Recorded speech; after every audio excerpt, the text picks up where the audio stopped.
गैसों का अणुगति सिद्धांत, गैसों के बारे में हम पढ़ने वाले हैं। इसके ये वैसे आप टॉपिक पढ़ चुके हैं 11th में, फिर भी हम एक बार सारा इसको वापस देख रहे हैं ताकि इसके ऊपर बेस्ड क्वेश्चन और न्यूमेरिकल हम करेंगे तो आप इसको अच्छे से समझ पाएंगे। इसलिए एक बार वापस अच्छे से देख लो। यहाँ पे देखो साहब, बात हो रही है गैसेस की, है ना। गैस तो आप पदार्थ की अवस्थाओं से अवगत होंगे। पदार्थ की 3 अवस्थाएं हैं, ठोस, द्रव और गैस। तो हम यहाँ पे बात कर रहे हैं गैसों की। तो गैसों में अंतराण्विक बल अत्यंत दुर्बल होता है, यानी कि कमज़ोर होता है या कम प्रभावी होता है। तो क्या होता है, तो यहाँ पे आगे देख लो एक बार कि 2 होते हैं, अंतर परमाणुवीय बल और अंतर आणविक बल। नाम से ही स्पष्ट है कि क्या होते हैं। किसी तत्व के 2 परमाणुओं के बीच कार्य करने वाला बल अंतर परमाणुवीय बल है, जो कि उसके कारण 2 परमाणु मिलकर फिर क्या करते हैं, अणु का निर्माण करते हैं। तो यहाँ पे परमाणुओं के बीच में लगने वाला जो बल है, जो इनके बीच में कार्य करने वाला बल है, वो अंतर परमाणविक बल, जैसे कि H2O के अंदर, NH3 के अंदर, CO2 के अंदर। और अंतर आणविक बल ये क्या है, तो किसी पदार्थ के 2 अणुओं के मध्य कार्य करने वाला बल अंतराण्विक बल है, जो H2O और H2O के बीच में काम करेगा। तो जितना ये बल ज़्यादा प्रभावी होगा, उतनी वस्तु क्या होती जाएगी, संघनित होती जाएगी और ठोस बनती जाएगी, है ना। तो ठोसों में सबसे ज़्यादा अंतराण्विक बल होता है और गैसेस में सबसे कम प्रभावी होता है अंतराण्विक बल। ओके, अब आगे यहाँ पे कुछ विशेषताएं बताई गई हैं, गैसों की कुछ विशेषताएं हैं। एक, गैसों का आकार व आकृति निश्चित नहीं होता है, किसी भी पात्र में रखी जा सकती है, उसी का आकार ग्रहण कर लेती है। गैसें एक समान रूप से असीमित प्रसारित होती हैं, वह उपलब्ध स्थान को भर देती हैं, है ना। कोई फिक्स नहीं है, आपने कुछ भी खुला रखा है, जैसे कोई स्मेल वाली चीज़ अपने मोजे उतार के, गंदे मोजे उतारे और रखे, तो वो स्मेल कहीं भी पहुंच जाती है ना। किसी भी इस रूम में उतारे तो दूसरे रूम में भी पहुंच जाती है ना। तो कृपया करके मुझे टाइम पे धो लिया करें। हाँ, आगे देखो, गैसें अपने चारों ओर दाब आरोपित करती हैं, है ना। गैसें क्या करती हैं, चारों ओर अपने दाब आरोपित करती हैं। जैसे ये बलून है, आपने भर दिया, है ना, तो उसके अंदर की जो गैस है वो क्या करेगी, ये बलून की इस परत पे क्या करेगी, दाब आरोपित करेगी, है ना। जितना जितना आपने जितना भरा है उतना ज़्यादा भरोगे, उतना ज़्यादा जितनी गैस उस बलून के अंदर जाएगी, उतना ही ज़्यादा उस बलून की परत पे क्या लगेगा, चारों तरफ उस पर प्रेशर लगेगा। और एक टाइम बाद फिर ज़्यादा ही प्रेशर हो जाएगा तो फिर बलून फट जाएगा, है ना। गैसें अपने चारों ओर दाब आरोपित करती हैं। गैसों में अंतराण्विक बल न्यूनतम होता है और ये आसानी से संपीड़ित व प्रसारित हो जाती है। आसानी से प्रसारित हो जाती है ना। किसी ने भी कहीं किसी एक रूम में डीओ लगाया, स्प्रे लगाया, तो गैस इजीली आपको दूर तक भी स्मेल आ जाती है कि हाँ भाई ये वाला डीओ लगाया है। ओके, ब्राउनियन गति, तो ब्राउन नाम के वैज्ञानिक ने पानी में पराग कण का अध्ययन किया। पराग कण यानी वो जो फूल के ऊपर उगता है हल्का सा, आपने कभी देखा होगा कोई इसकी किसी किसी फूल पे, है ना। उसको पानी में डाल के देखना उसकी गति को। उन्होंने देखा यह कण स्थिर पानी में निरंतर टेढ़ी मेढ़ी गति करता है। इस गति को ब्राउनियन गति कहते हैं। प्रत्येक गैस के अणु इस प्रकार की गति करते हैं। अंतर परमाणुवीय बल और अंतराण्विक बल आप समझ चुके हैं। आगे देखो, अब हम बात करेंगे इसके अंदर गैसों में भी वास्तविक गैस और आदर्श गैस, है ना। तो आदर्श गैस क्या है, तो जो गैस अणुगति सिद्धांत के सभी अनुग्रहितों का पालन करे। जो गैस अणुगति सिद्धांत के सभी अनुग्रहितों का पालन करे वो कौन सी गैस, आदर्श गैस।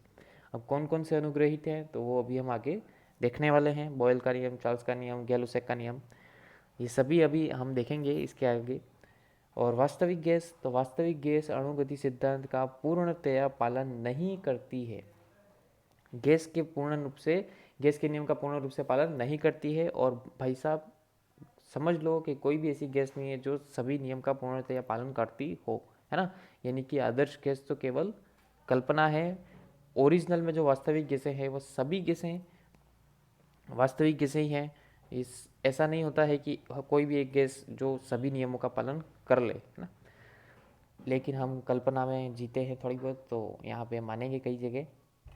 वास्तविक गैसें 2 मुख्य बिंदु पे आधारित है। वास्तविक गैसें एक तो क्या होता है कि उनके बीच का जो अंतराण्विक बल होता है उनमें वो शून्य नहीं होता है, जबकि आदर्श गैसों में यह शून्य होता है। ये 2 पॉइंट बहुत काफ़ी पूछे जा सकते हैं ना, तो आप ध्यान रखें इन पॉइंट पे, 2 प्रश्न कब इजीली बन सकता है। तो हम क्वेश्चन देखेंगे वैसे, पर आप ध्यान रखें। और दूसरा पॉइंट कहता है कि वास्तविक गैस के अणुओं का आयतन पात्र की तुलना में नगण्य नहीं होता, जबकि आदर्श गैस में जो होता है वो पात्र की तुलना में उसका आयतन क्या मानते हैं, हम नगण्य मानते हैं। ओके, ये 2 पॉइंट मेन जो बहुत बड़ा डिफरेंस क्रिएट करते हैं आदर्श गैस और वास्तविक गैस में। ओके, अब देखो साहब, आदर्श गैस के जो हमने बात की यहाँ पे कि आदर्श गैस किन किन अणुगति सिद्धांत के अनुग्रहितों का पालन करती है, तो यहाँ पे वो उन्हीं की बात कर रहे हैं। सबसे पहले ले रहे हैं बॉयल का नियम। गैसों के नियम में बॉयल का नियम 3 नियम है, अभी पढ़ेंगे हम, बॉयल का, चार्ल्स का और फिर गैलुसेक का। तीनों नियमों में किसके ऊपर बात करेंगे हम, पी, वी और टी के बीच में। ओके, पी क्या है यहाँ पे, प्रेशर, दाब। वी क्या है यहाँ पे, उस गैस का आयतन, वॉल्यूम। और टी क्या है, ताप। क्लियर है। इन्हीं तीनों के बीच में रिलेशन की बात होगी। किसी एक को हम क्या करेंगे, नियत रखेंगे, है ना, किसी एक को नियत रखेंगे और बाकी 2 के बीच में हम रिलेशन बताएंगे। ओके, तीनों में यही कर रहे हैं। सबसे फर्स्ट देखो साहब, बॉयल का नियम। बॉयल के नियम में क्या बताया है, नियत ताप पर आदर्श गैस के दिए गए द्रव्यमान के लिए गैस का आयतन दाब के व्युत्क्रमानुपाती होता है। कहने का मतलब देखो, पी, वी और टी 3 है, इसके अंदर आपने क्या किया, नियत ताप पर, यानी कि यहाँ पे हमने टी को क्या कर दिया, फिक्स। तो अब रिलेशन किसके बीच में आएगा, पी और वी के बीच में। तो द्रव्यमान दिए गए द्रव्यमान के लिए गैस का आयतन यानी कि वी उसके दाब के व्युत्क्रमानुपाती होता है, यानी कि V समानुपाती 1/P।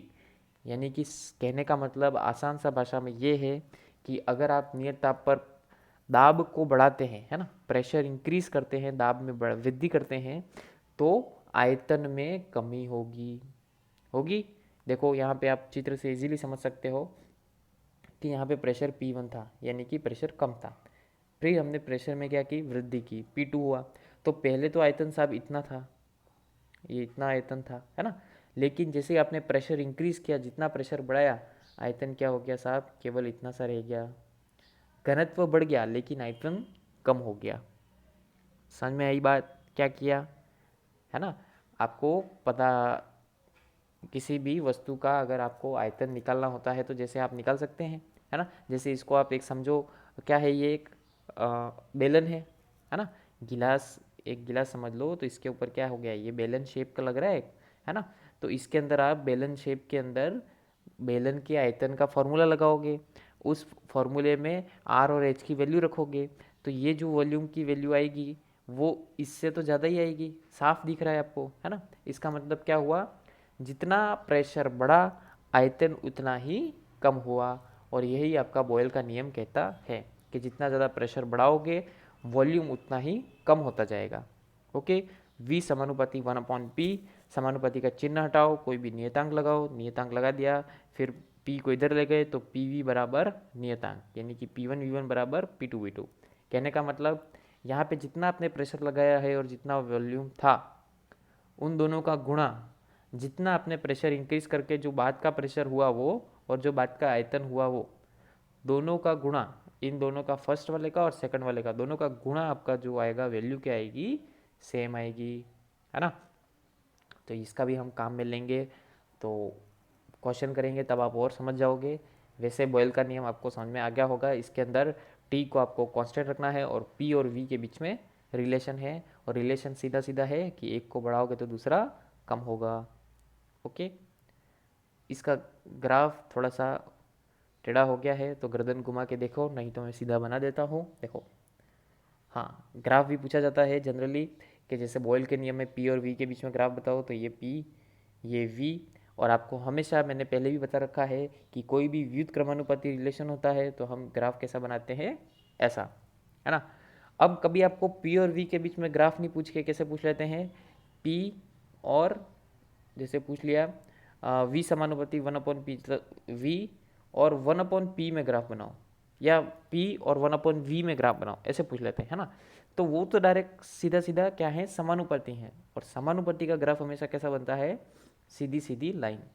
ओके, तो हमेशा ध्यान रखना व्युत्क्रमानुपाती हैं तो ये ऐसा ग्राफ बनाना है, और समानुपाती हैं तो सीधी सीधी लाइन। क्लियर है, आगे बढ़े। देखो साहब, अब आते हैं बॉयल के बाद कौन, चार्ल्स। चार्ल्स का नियम क्या कहता है साहब, अब वही बात, तीन चीज़ें हैं, पी, वी और टी।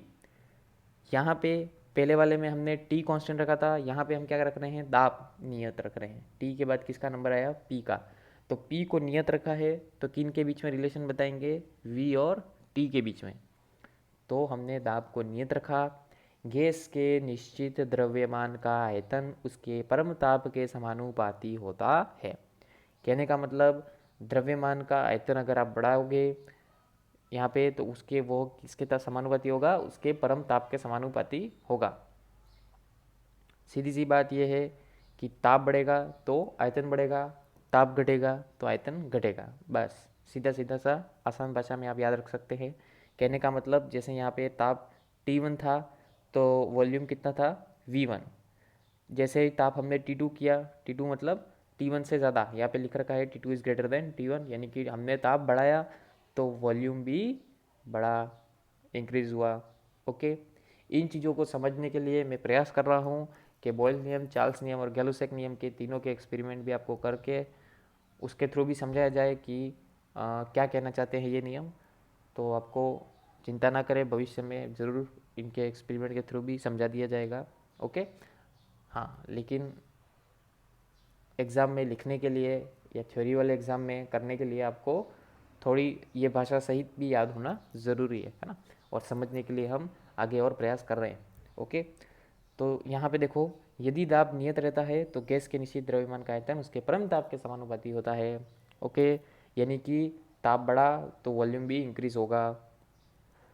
जैसे यहाँ पे ताप T1 था, यानी कि कम ताप पे इतना वॉल्यूम था, तो जैसे ही ताप बढ़ाओगे वैसे वैसे वॉल्यूम इंक्रीज होगा। इसको करके भी बताया जाएगा, आप चिंता ना करें। जैसे मैं आपको अभी बोल के एक्सप्लेन कर देता हूँ। जैसे आप अगर कोई बलून लेते हैं ना, उस बलून को आपने इतना फुलाया है। ओके, इस बलून को हमने इतना फुलाया, अब इसको हमने क्या किया, इसका ताप बढ़ाना था तो हमने क्या किया, एक गर्म पानी में इसको रख दिया। इस गर्म पानी में हमने इस बलून को रख दिया। ओके, थोड़ी देर आप रखो इसको, 15-20 मिनट। फिर इसको आप देखोगे 15-20 मिनट बाद तो इसका ताप, सीधी सी बात है, बढ़ गया होगा। इसके अंदर की गैसों का ताप भी बढ़ गया होगा, और जैसे ही अंदर की गैसों का ताप बढ़ा, इसका मतलब क्या होगा, इसका वॉल्यूम भी बढ़ेगा। कहने का मतलब भाई साहब, जितना पहला फूला था उससे भी ज़्यादा फूल जाएगा। समझ में आया। और इसी का अगर आप उल्टा करते हो, यानी कि इसको इतना फुला के आप फ्रीज़र में रख देते हो, तो सीधी सी बात है, आपने क्या किया, उसके अंदर का ताप कम किया, तो अंदर की गैसों का आयतन क्या हो जाएगा, कम हो जाएगा, और ये जितना पहले फुला हुआ था उससे भी कम हो जाएगा, सिकुड़ जाएगा। क्लियर है, आगे बढ़े। देखो, इसका ग्राफ और गैलुसेक का ग्राफ लगभग सेम है, इसलिए दोनों ग्राफ एक साथ बता देंगे। उसके अंदर बस आपको वैल्यू चेंज करनी है। हाँ, यहाँ पे अब तीसरा बचा, देखो पी, वी और टी। टी हो गया, पी हो गया, तो अब कौन किसको कांस्टेंट करेंगे, वी को। तो यहाँ पे वी यानी कि आयतन आपका नियत है, तो बचा क्या, पी और टी। तो उनके बीच में रिलेशन क्या है, तो गैस के निश्चित द्रव्यमान का दाब उसके परम ताप के समानुपाती होता है।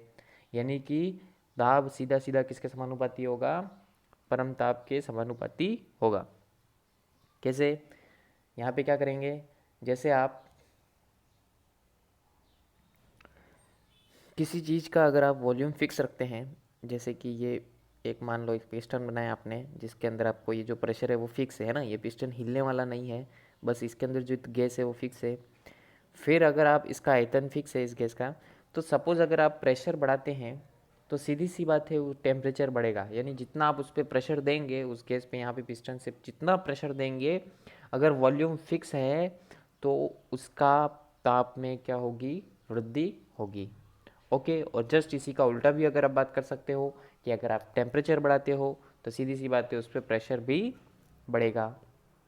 ओके, आप एक्सपेरिमेंट से देखेंगे तो इजीली और समझ में आ जाएगा।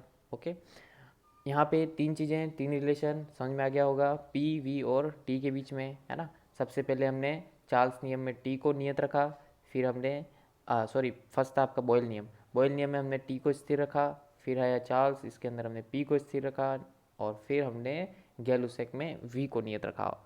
किसी एक को कांस्टेंट रखेंगे, नियत रखेंगे, और बाकी दो के बीच में हम रिलेशन बता रहे हैं। कोई दिक्कत नहीं, तीनों के याद हो गए होंगे। अब इनके ग्राफ, हाँ ग्राफ आप वही पी और टी के बीच में, ओके, और ये ऐसा ही सेम ग्राफ आपको यहाँ भी मिल जाएगा वी और टी के बीच में, ओके। बस वही आप बात, समानुपाती हो तो सीधी लाइन खींचनी है, और व्युत्क्रमानुपाती हो तो ऐसी लाइन खींचनी है। इतना आपको जनरली आइडिया रहना चाहिए, ओके। आगे देखें। हाँ, एक इन चीज़ों का भी बहुत काम आएगा, कहीं न कहीं सुनोगे आप बहुत बार। एक तो अवोगाद्रो संख्या, वैसे सभी को पता है ना, क्या होती है कि गैस के एक मोल में, एक मोल द्रव्यमान में अणुओं की जो संख्या होती है वो सदैव निश्चित होती है, जिसे अवोगाद्रो संख्या कहते हैं। कोई एवोगैड्रो बोलता है, जो आपकी इच्छा हो बोलो। इसको आपका मान ध्यान होना चाहिए बस, क्या होता है 6.023 इंटू 10⁻23। और इसी में अगर आप बात करते हैं बोल्ट्जमान स्थिरांक की, तो इसकी भी वैल्यू आपको याद रखनी है, बहुत काम में आने वाली है, क्वेश्चन करेंगे तब। क्या होती है, यदि किसी गैस के एक मोल द्रव्यमान में अणुओं की संख्या Na है, तो गैस स्थिरांक R, इस सूत्र से हम व्यक्त कर रहे हैं, R बराबर Na इंटू के बी, है ना। यानी कि गैस नियतांक क्या होता है, अवोगाद्रो संख्या इंटू बोल्ट्जमान स्थिरांक, है ना। तो गैस स्थिरांक, गैस नियतांक R बराबर क्या आ जाएगा आपका Na इंटू के बी। तो के बी यानी कि बोल्ट्जमान स्थिरांक की वैल्यू आती है आपकी 1.38 इंटू 10⁻23 जूल अपॉन केल्विन। तो ये वैल्यू आप याद रखें।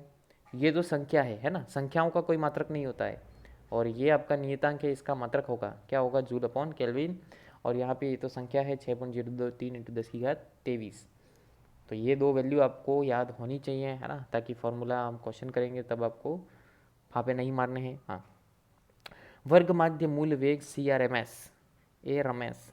तो ये रमेश कौन है, माना कि किसी पात्र में n अणु भरे हैं, जिनका वेग क्रमशः C1 C2 C3 ऐसे ऐसे Cn तक है। तो इनका अगर आपको क्या निकालना है, वर्ग माध्य मूल वेग, कैसे करोगे, नाम से ही स्पष्ट है, जैसा बोला है वैसा करना है। पहले क्या करना है, वर्ग, तो सभी के वर्ग कर दो, C1 स्क्वायर C2 स्क्वायर, है ना। फिर इनको निकालो माध्य। माध्य कैसे निकालते हैं, पढ़ा है। जैसे कि एक कक्षा में 5 छात्र है ना, पांचों का छात्रों का वजन आपको दिया है, एक का 15 किलो, एक का 20 किलो, एक का 25 किलो, ऐसे। तो एवरेज क्या करते हो, सभी का वजन ऐड करके किसका भाग दे देते हैं, 5 का, है ना, जितने छात्र है उनका भाग दे देते हैं। क्या करोगे, तो एवरेज निकालने के लिए यहाँ पे सभी के वर्गों का योग करके, कितने हैं टोटल, n अणु हैं, तो कितने का भाग दे देंगे, n का। तो ये आ गया आपका वर्ग माध्य वेग। अब इसके अंदर मूल की बात होती है, तो मूल का मतलब होता है वर्गमूल, है ना। तो यहाँ दोनों पक्षों में क्या कर दो आप साहब, वर्गमूल, है ना। तो दोनों पक्षों में हमने कर दिया वर्गमूल। तो आपका जो आ गया उसको क्या बोलते हैं, देखो C, पहले हमने वर्ग किया, फिर उसका माध्य निकाला, माध्य को इस लाइन से दर्शाते हैं, है ना। माध्य करने का मतलब ऊपर ये लाइन से दर्शाते हैं, और फिर मूल, ये वर्गमूल वाला सिंबल, और फिर इसी को हमने क्या बोला, CRMS, वर्ग माध्य मूल वेग। तो वर्ग माध्य मूल वेग स्पष्ट है, कभी काम में लेंगे तो आपको और समझ में आ जाएगा, कोई दिक्कत नहीं आएगी, ओके। अब यहाँ पे गैस के दाब का व्यंजक से हम आगे करते हैं पार्ट, बाकी नहीं तो थोड़ा बड़ा हो जाएगा। बस एक या दो पार्ट में आपका ये थ्योरी आपको ख़त्म हो जाएगी, और फिर हम इसके क्वेश्चन और न्यूमेरिकल्स देखेंगे, है ना। तो एक बार थ्योरी का हल्का सा रिवाइज हो जाना ज़रूरी है, इसलिए कृपया करके भले आराम से बैठ के केवल देख लें तो भी चलेगा, है ना, ताकि आप क्वेश्चन करें तो आपको दिक्कत नहीं आए। ओके, बस पढ़ते रहो, मस्त रहो, खुश रहो, धन्यवाद।